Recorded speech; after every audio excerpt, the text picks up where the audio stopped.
We're back. You are chatting with John P. Today, I'm going to be talking about the pros and the cons, the positives and the negatives of different watch collecting strategies. Because I and my business partner Federico have Delray Watch, delraywatch.com, where we buy, sell, and trade pre-owned, and now also a broker service for new watches. We are able to work with so many of you out there, so many watch collectors in different varying degrees of experience and types of watches and so many other different factors. And I love this so much because it gives me and us insight into common things people experience, common issues collectors run into, and common scenarios, and I can share those with you. So I think that is absolutely the coolest thing. And I have compiled a list here of strategies that I see all the time with watch collectors. Watch collectors will call or they'll send emails, and every time it's always, I've got this very unique strategy, and I'm here to share with you these strategies. And they all pretty much boil down to this short list, and they're not that unique in terms of strategy. And also, I usually say this at the end of the video, but if you do have a very unique strategy that I do not mention in terms of your personal watch collection, I would love to hear it in the comments below. On the wrist today, of course, with the watch check, I have a Girard-Perregaux tonneau-shaped chronograph. Love this beautiful watch, and what I love about it is because you get a movement let me show you the movement at this certain price point, and that's something that we're going to talk about in the list. But Girard-Perregaux, and I think this is just short of maybe 4,000 US dollars, maybe a little bit less, but beautifully decorated chronograph movement. Love this a whole lot. I'll set this down because this is available at delraywatch.com. And one last thing, we've been getting so many calls and emails about whether or not we're open. We are, and actually part of the process, because a lot of people are worried, is there any situations with COVID? Actually, we have a whole process here when people come in the door in our team. We actually have a little thermometer, one of these infrared thermometers. We take the temperature. What am I? 97.3, so I'm safe today. So we do actually have proper procedure here. So thank you so many of you that worried in previous videos and left comments. I really do appreciate that you have our interest at heart. So right away, first, I see far too often people just buying what is hot. Now, this works for a lot of people, right? You want to have something cool that can relate, kind of stay up with the trends, and then maybe get rid of it later. I see this all the time, but far too often we receive here in the door watches that someone bought that just wasn't for them. Black Bay 58 in blue, for example, just came out. Very hot watch, desirable watch. I made another video talking about it where, arguably I don't think it is the hottest watch out there, my personal opinion. And so if I were to buy the watch because it was hot and trade it in, maybe take a bit of a loss, depending, maybe not that example, but I think you get the picture. And so we see this all the time now.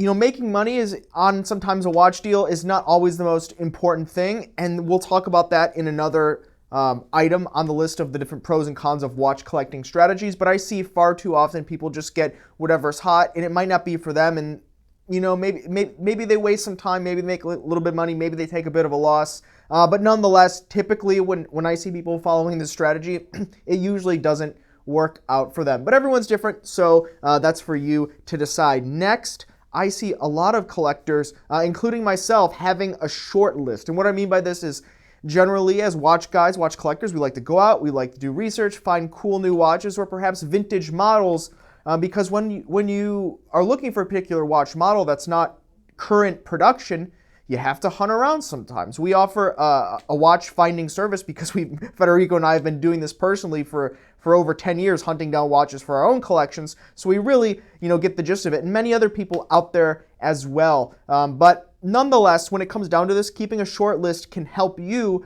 kind of remember when something pops up that you see available that you can add to the list knowing that you wanted it. And especially if you don't work in watches and it's a hobby, you might just forget. And what are the chances you're going to find something that you knew you wanted and have to find the exact reference? This can be difficult. So I see this a lot, and I think it's actually pretty smart. But at the same time, if you limit yourself to a short list of watches to add to your collection, you might overlook other watches, and it's a bit of a limiting factor. So not a very large limiting factor, but a limiting factor nonetheless, and something I think we should all consider as watch collectors. Next, I see this one frequently too. I personally don't entirely understand it, but to each their own.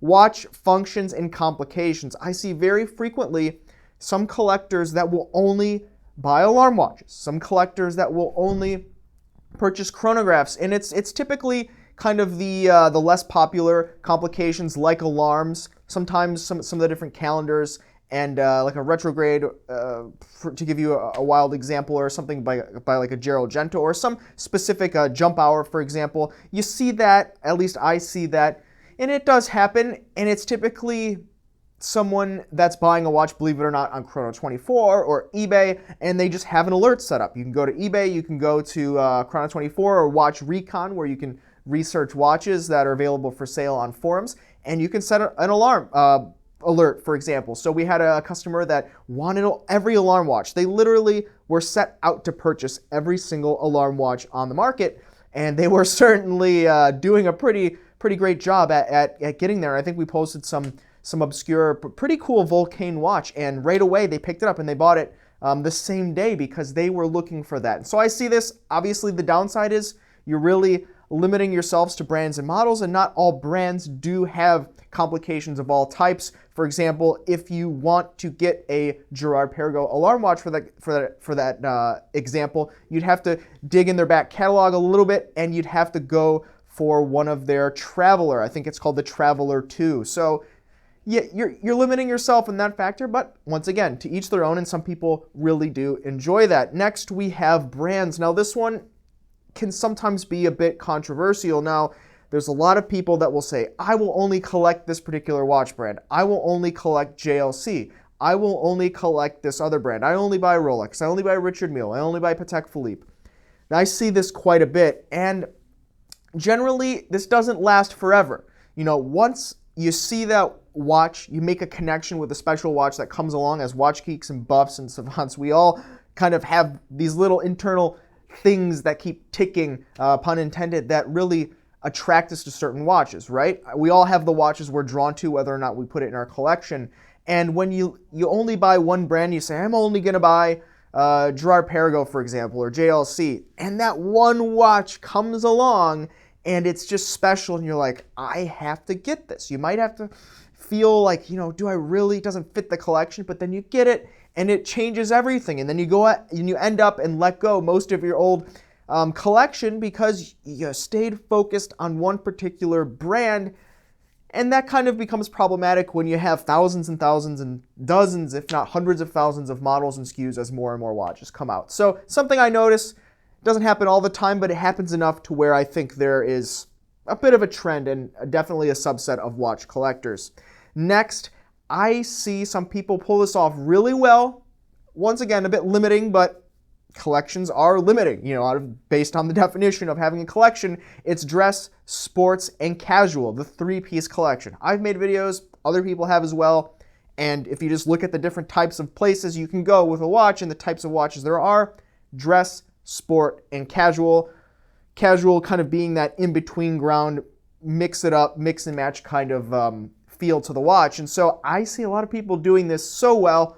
I personally do not do this very well. Personally, with the watches I get, it's always a little variation or a little something special about a watch necessarily, and that's kind of seems to be my motivating factor.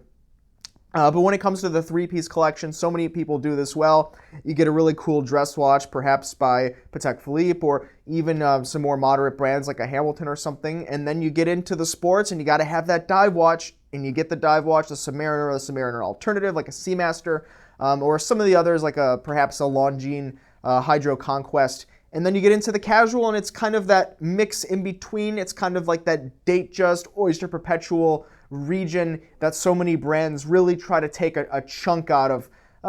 And I see, once again, I see people do this well, but when you get into that three-piece, the issue is when it comes time and you find that fourth watch, it ruins that three-piece mentality unless you have the Grail, the watch that you truly want to maximize in all those categories. And as time goes on, you jump out of that three-piece because what happens is you find a watch that maybe doesn't fit the three-piece, right? You find a chronograph, I love it, I have to have it, but it's a dressier chronograph. Now you have to replace the dive watch out of the sports category to have a dressier chronograph. Now that dressier chronograph could be a dress watch. Now you ruined the whole three-piece collection, And as watch guys, let's face it, we see it here. Happens with me, happens with everyone I know that likes watches.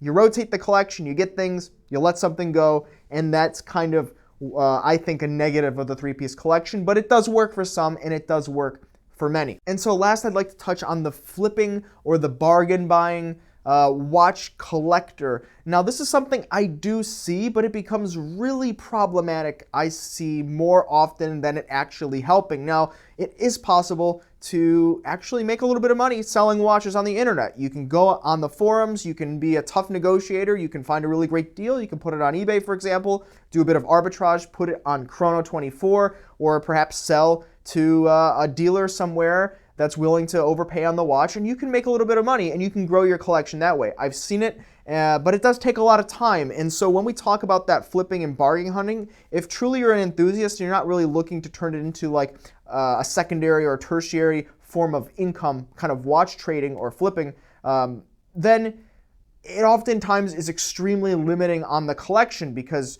you'll only buy, or a person will only buy, what they think is the absolute bottom basement bargain price, and that oftentimes comes with concerns on the watch movement not being serviced, and sometimes pricing gets a little bit higher, but also it puts a limitation on you can only add to your collection things that at that point in time are absolute steal of prices. And so, like, let's say that you want a Girard-Perregaux Laureato, not even this chronograph I was wearing, but let's say you want a Laureato and you're only willing to pay the bottom price. Well, if for some reason the demand goes a little bit higher and you only want the bottom price and it's just not available, then you're kind of left feeling without that watch you want, right? And so that's kind of a limiting factor that I see a lot, is if you can only get the lowest price, you have to wait for something to pop up on eBay. You have to wait for something to pop up on Chrono24 or our hot deal section at delraywatch.com. So I see this. Some people are really successful with it, but sometimes it ends up kind of being more of a problem. And we do get calls from people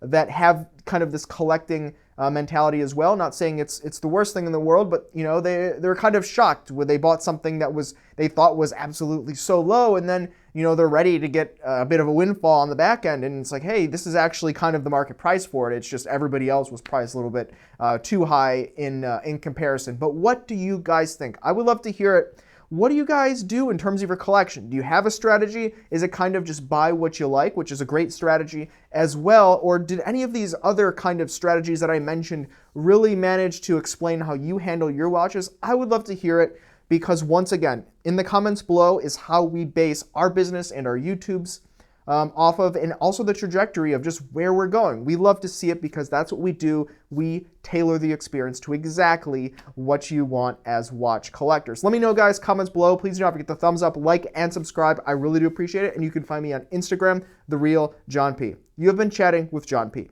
Ciao.